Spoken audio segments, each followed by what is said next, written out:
Good day, folks. This is Judy at Green Pastures Farm. Today we're building some fence around a, basically we call this like a deer bedding zone. It's just a big, thick layer of cedars.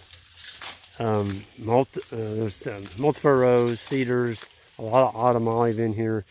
And when the cattle come into this paddock, we always have to run a poly wire from right here where we have power, right there, down around this whole chunk of woods. Because if we don't,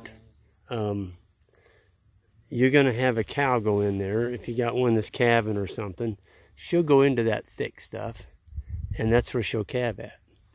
And it is a pain to get her out of there. And a lot of times you don't even know she's in there, and you'll leave, do your mob drive out of this farm, and come back to clean up stuff, like your poly wire stuff, and the next day there's a cow and a calf. And you're like, oh no. And you gotta, deal with that, make another lane and such. But we've got our spinning Jenny here on the ground, and this is a 12 gauge, 180,000 PSI wire. And there's 4,000 feet in that roll. And it's really, really good wire. It's very visible. The deer can see it.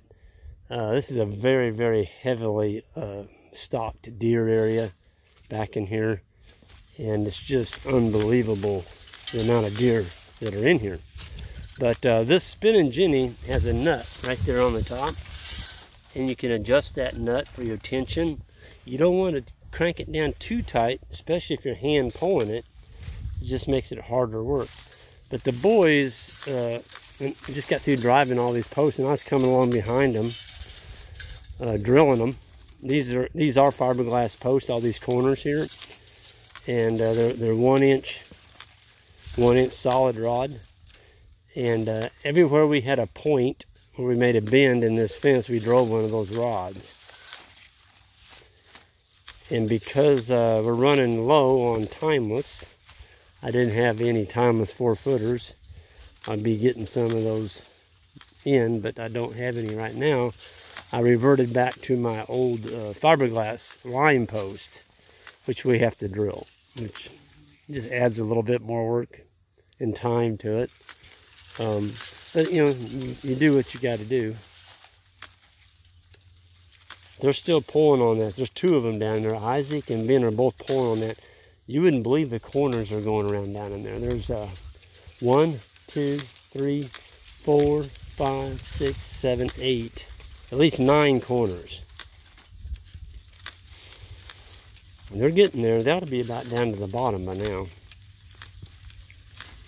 But anytime you go around a corner, it just adds more tension, and it's harder to pull the wire. If you got 2 guys, one guy kind of pulling, the other guy kind of guiding it, it goes a lot easier. And they got to be almost there. But it's still turning, so they're not there yet. But this will be one of our corners right here. I've already got my 1/8 inch drill bit drilled in there. Okay. And I really like my new drill I've got. I've had a bunch of different ones. I'm really sold on this one, and I'm not a dealer for these. I just want you all to realize what a really good drill is, especially when you're out here in the field. And it's this guy right here. I'll show it to you. There it is. I think that's 3 amp hours. I'm telling you, that is one heavy-duty drill. It's not a lightweight, but it's made by Rigid, and it's got a hammer. See that hammer sign right there? That's called the hammer drill. Right now, we've just got it on the middle setting, but it's got a lot of torque. I mean, a ton of torque. It's amazing. I drilled all those holes through those fiberglass posts, one drill bit, and I never ran out of power. I mean, not even close. So now the boys have run that. Ben's down there making his connection at the far end. What do you think, Isaac? It's a workout. Like Ben said, it's the worst kind of tug of war. The worst kind of tug of war. Yeah, the worst game of tug of war. So you're gonna get your ratchet. Yep. I'm gonna send some soft wire. Okay, you might. Are you gonna need the crimps? Probably not. No, I can just do the hangman's knot. Okay. So all right. You want me to just put it on there and then? He's got to make sure he's fastened on first, and then you cut the wire and put your. You want it right on that? Let's go down there and look. Okay, I'm gonna grab this off.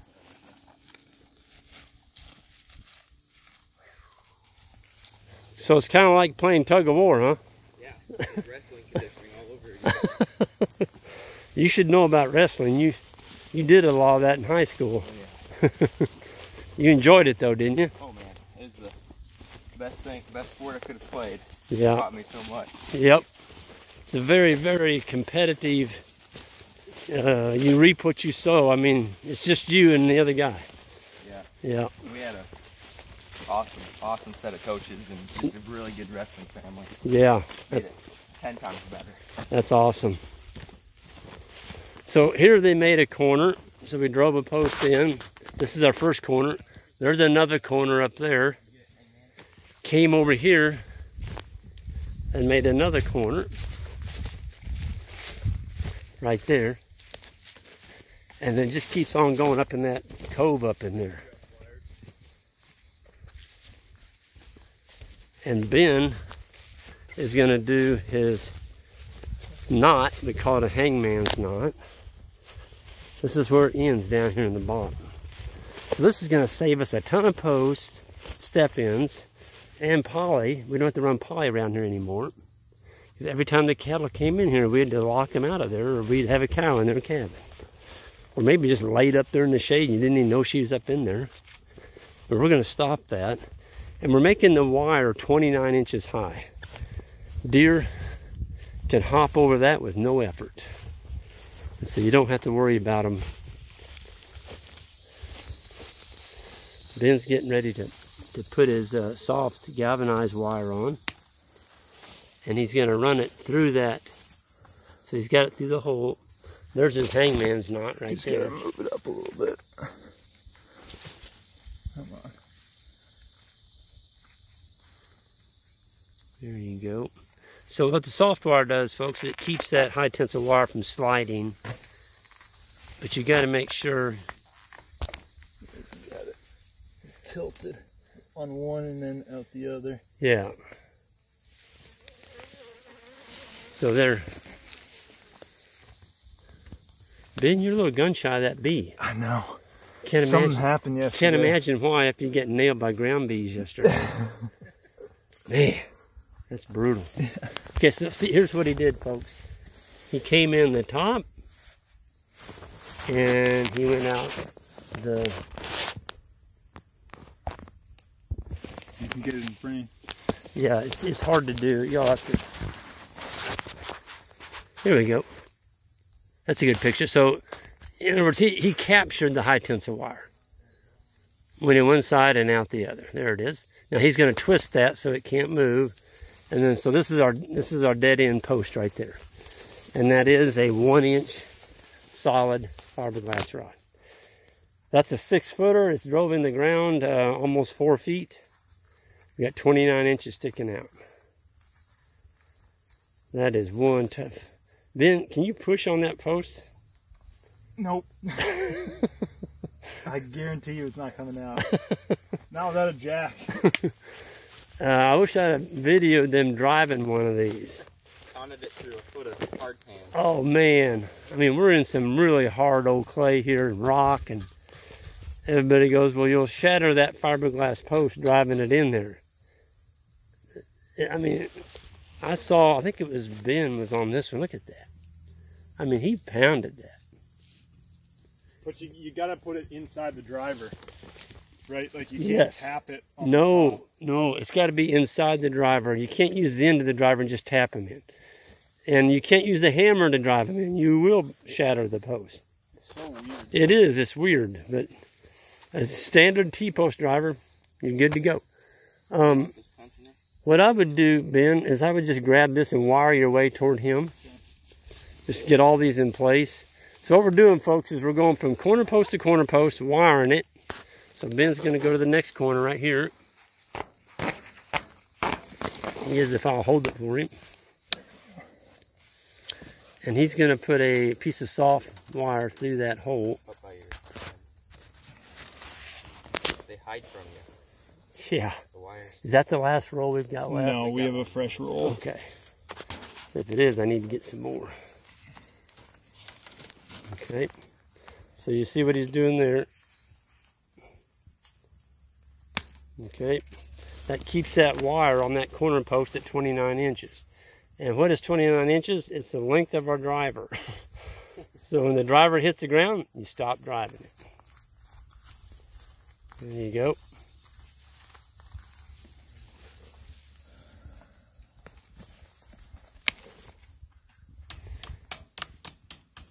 You'll just take your pliers and bend that down. Yeah. Perfect. Let's keep cattle's eyes from getting poked. Yeah. And yet it can still pull through there. Okay, cool.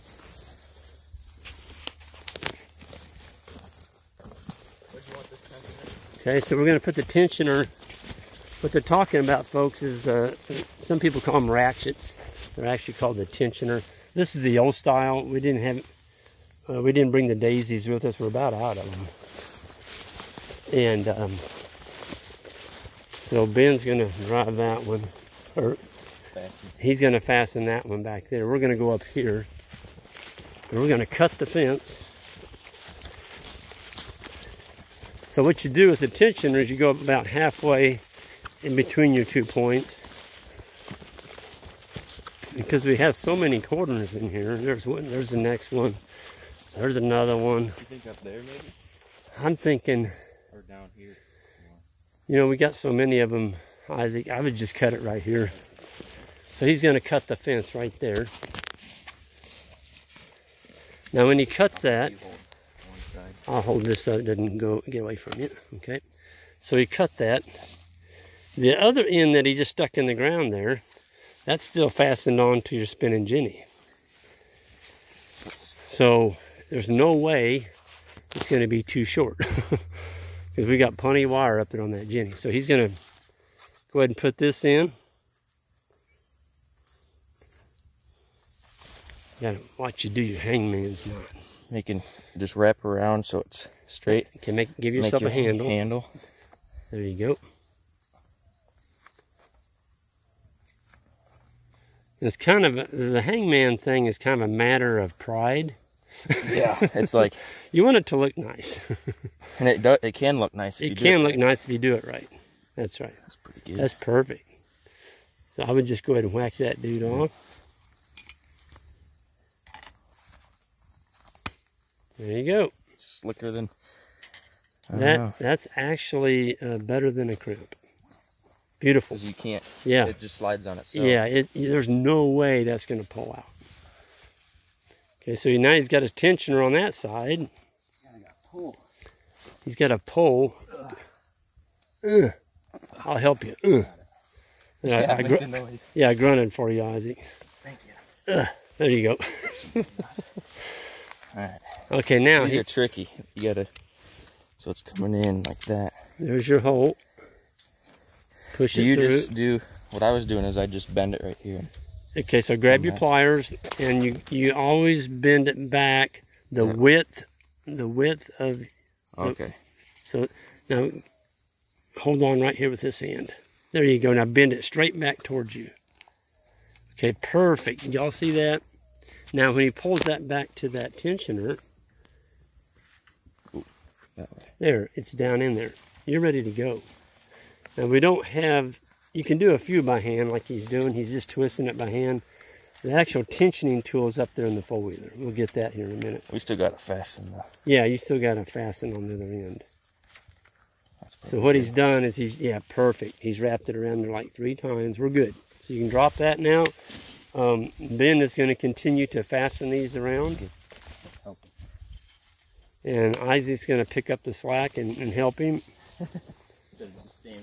Yeah, we'll get these all fastened on, and then we'll go to the Jenny, and we'll cut it off up there, and we're going to put the hangman's knot on that corner post up there.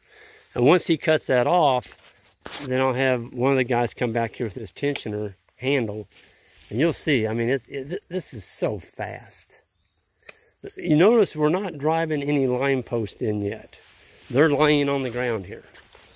And the reason we're not driving those in is because we want to get this fastened over here at the corner post, up there where I was standing a while ago by the four-wheeler. We'll get that fastened on, we'll get that tensioner, we'll tighten all this wire up, and then all the wire is going to be like a fiddle string around here. That is your chalk line. That is your straight edge. That's how you build a really nice, straight, attractive fence. So don't be putting in your line post until you get your corners driven. Get one wire. Now, if this was a 5-wire fence, it's the same deal.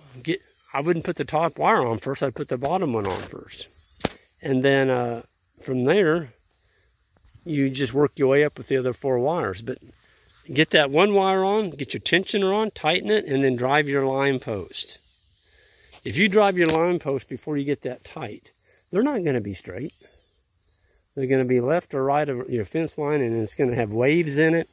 And the straighter you can keep your fence between corner posts, the better your fence will perform. It's going to be tighter. There's not going to be as much sag in it, and it's just going to last. Boy, this looks awful deery back here. It's pretty cool. We came down here this morning, and we saw some big gobblers up on the hill. And then we came down the bottom, and there was a coyote that had something in its mouth. We all kind of think that maybe it was a rabbit. It saw us, and it didn't drop the rabbit. It took off running with whatever was in its mouth. It had him a snack. So we like seeing the wildlife, even the coyotes. We've got guard dogs. We don't worry about the coyotes. You know, you have a good battery of guard dogs in with your sheep, the coyotes are not going to mess with you. If you've only got one guard dog and you're trying to guard a large area, that's asking a lot of your guard dog. Our sheep stay on typically 4 to 5 acre pastures, and we've got a bunch of dogs in there, and we just don't have any issues. Coyote's got a death wish if he goes in there, because they're probably going to kill him. You got, 5 or 6 dogs in there. And they all outweigh the coyote by double. Coyote's going to lose that deal. This is what makes hi-tensile so beautiful. The boys are going around here. They're not getting their clothing torn. Ben's got a torn up shirt. This is a really bad one. But well, that's not the real bad one. This one he's got you can see his whole back. Yeah, you can see his whole back. And Jan's been asking, Ben, you want me to kind of help you out with that, sew it up? So far, it's kind of cool, isn't it, Ben? Yeah. Keeps it cool. Yeah, I've got one that matches it. We got into some thorns the other day cutting brush, and that tree ate Ben and I both up. But we got just a few more here, and they're going to cut this off right up here on the Jenny, and we're going to have a fence built just in the time I've been videoing this. I mean, literally, I don't know.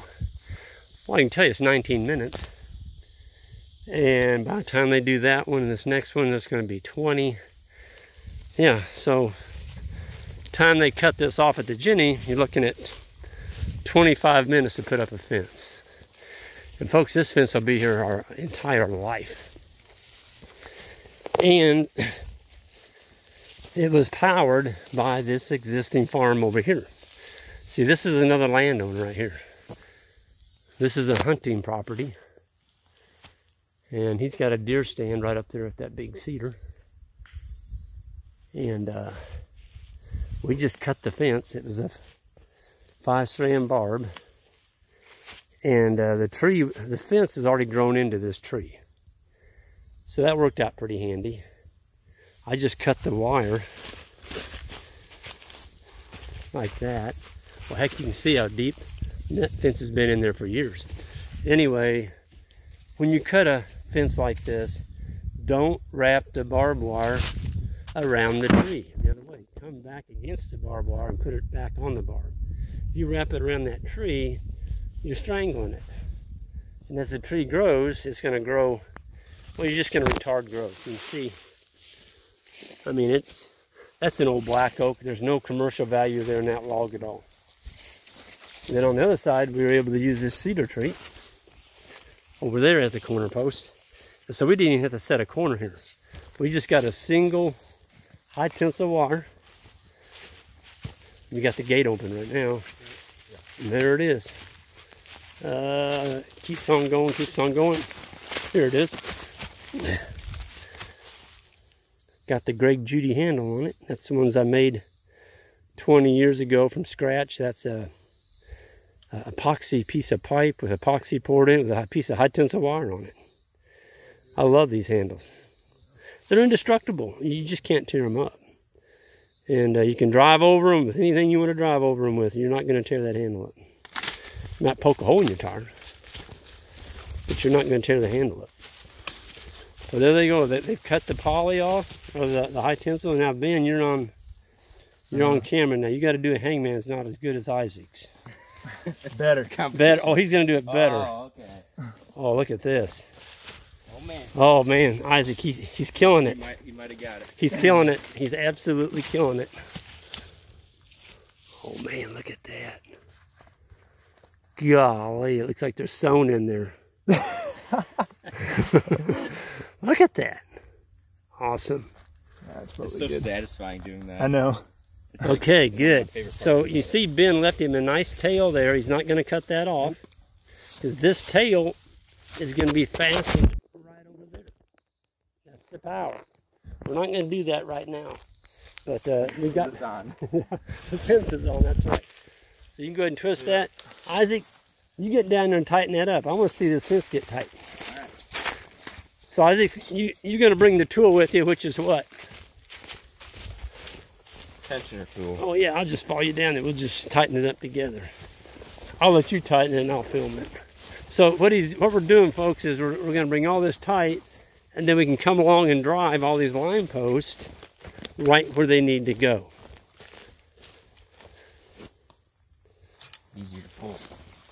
Yeah. Yeah, when you put those soft galvanized wire on these corners, guys and ladies, you got to leave some slack right here. If you get it real tight up against there, it's going to pinch, and when you go to pull on it, you're going to have slack in your fence. Okay?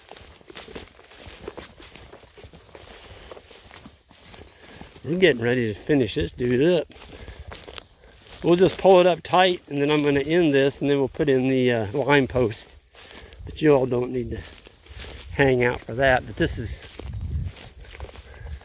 going to be pretty cool. 12 gauge, 180,000 PSI. People are having trouble finding 180,000 PSI. You can use 200,000. It's just a little bit more brittle, a little tougher to work with, and it's a little tougher to crank it up onto a Jenny. Or I'm sorry, a tensioner. So there's Isaac. He's down there on the tightener. I'm up here gabbing. And I'm going to come down here.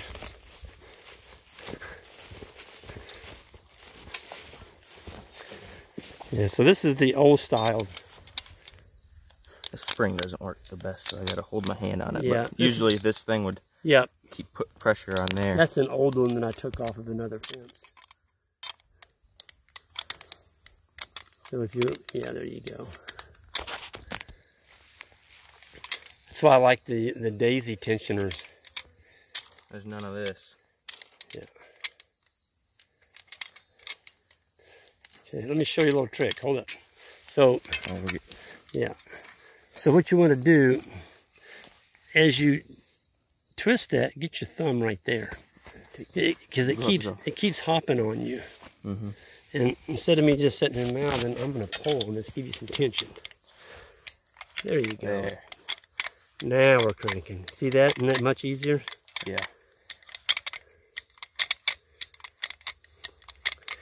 And people say, well, do you use a foot poundage gauge to tell how tight it is? And do you use the inline springs and all that? I do not. I'm not saying you can't use them. It's just, to me, it's a waste of money. You'll see here in a minute. He's going to get this thing up there pretty tight. A lot of it you can just tell by looking at your wire and feeling it after you do it a while. He's getting there. Okay, you got tension. Just keep going. You see, he's still, yeah, he's still loose over here. You want that thing to be taut, tight.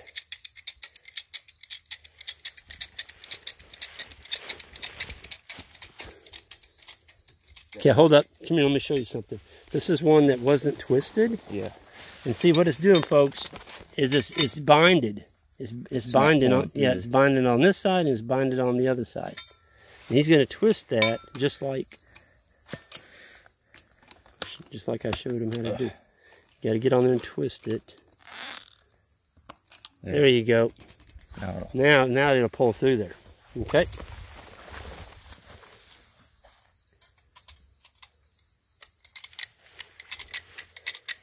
Oh yeah.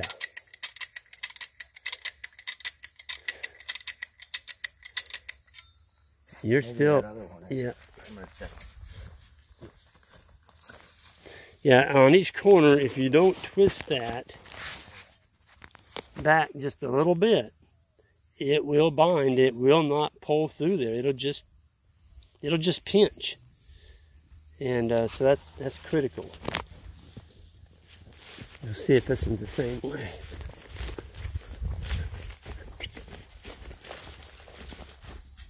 No, this one's good. See that?